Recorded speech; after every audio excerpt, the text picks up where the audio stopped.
ajili ya kumtunza taifa, katibu wa vijana, kwenye nyadhifa hizo zote bado ana nguvu kubwa ya kuzungumza na wananchi. Na sisi ndipo vitu vinaongezeka kwenye nafsi zetu kwamba tutakuwa na nguvu. Huyu ni mdogo wangu. Nilipokuwa hapa alinipa mashirikiano ya hali ya juu.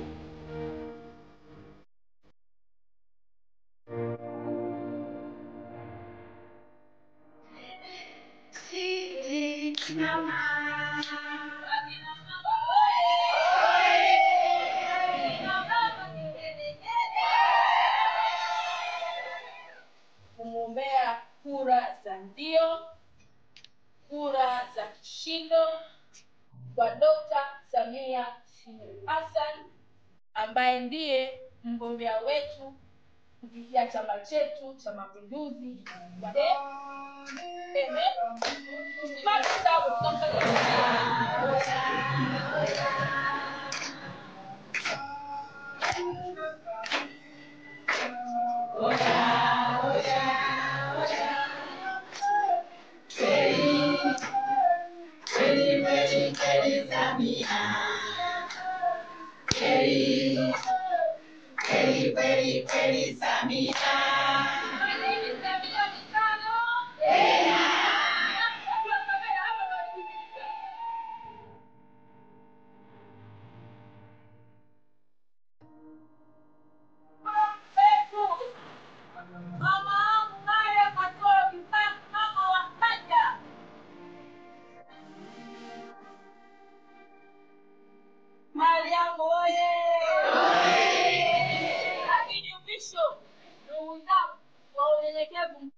Cha moyo wangu na muombea kura ndugu yangu Mrisho.